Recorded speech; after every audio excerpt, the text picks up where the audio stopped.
3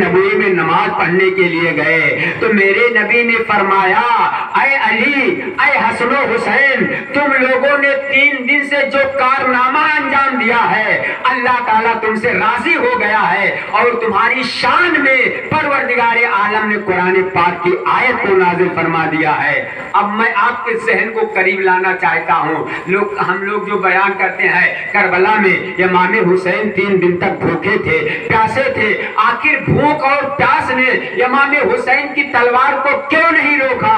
بچپن میں سیدہ فاطمہ زہرا رضی اللہ تعالی عنہا نے 3 دن تک بھوکے رہ کر پیاسے رہ کر امام حسن و حسین کی تربیت کیا تھا۔ یہی تربیت کربلا کے میدان میں حسن و حسین کے کام ہے۔ اب آئیے ذرا دیکھیے کچھ خاص چیزیں میں بتانا چاہتا ہوں۔ دیکھیے ایک آپ نے بارہا سنا ہوگا کہ امام حسین نے بیعت نہیں کی۔ بیعت آپ سمجھتے ہیں کیا ہوتا ہے؟ بیعت کا مطلب یہ نہیں کہ صرف ہاتھ پر ہاتھ دے دیا جائے، یا جیسے لوگ مرید ہوتے ہیں نا پیر کے ہاتھ میں اپنا ہاتھ دے دو۔ بیعت کا مطلب ہوتا ہے کہ حلف اٹھانا، قسم کھانا کہ میں آپ کے ساتھ میں ہوں، آپ کے خلاف کوئی کام نہیں کروں گا، پوری زندگی وفاداری کے ساتھ میں آپ کے ساتھ رہوں گا، یہی بیعت کہا جاتا ہے۔ امام حسین نے بیعت کیوں نہیں کیا؟ سارے لوگوں نے بیعت، آپ بیعت کا مطلب پہلے سمجھ لیجیے۔ دیکھیں اسلام میں 2 چیزیں ہیں، ایک چیز ہوتی ہے رخصت اور دوسری چیز ہوتی ہے عزیمت۔ اب دونوں میں پہلے فرق سمجھیں۔ رخصت یہ ہے کہ اگر کوئی آدمی تلوار لے کر آپ کے سامنے کھڑا ہے اور کہہ رہا ہے تم کفر کرو کفر کرو، اگر کفر نہیں کرو گے تو میں تلوار سے تیری گردن کو کاٹ دوں گا، تو شریعت اس جگہ پر اجازت دیتی ہے تھوڑی دیر کے لیے کفر کہہ دو اور اس کے بعد پھر سے کلمہ پڑھ کے مسلمان جان بچا لو، اس کو کہتے ہیں رخصت۔ اور عزیمت یہ ہے ہم کلمہ کفر نہیں بکیں گے، چاہے جو ہو جائے جان چلی جائے، اسی کو کہتے ہیں عزیمت۔ اچھا جب وہ یزید کی طرف سے بیعت کا مطالبہ ہوا تو بہت سے صحابہ نے حالات کو دیکھتے ہوئے بیعت کیا تھا کہ آج بیعت کر رہے ہیں کل توڑ دیں گے۔ حسین چاہتے تھوڑی دیر کے لیے جان بچانے کے لیے بیعت کر سکتے تھے، مگر آپ نے ایسا نہیں کیا، اور اس کی وجہ یہ تھی کہ امام حسین یزید کے ہر کرتوت سے واقف تھے۔ اگر اس حالات میں امام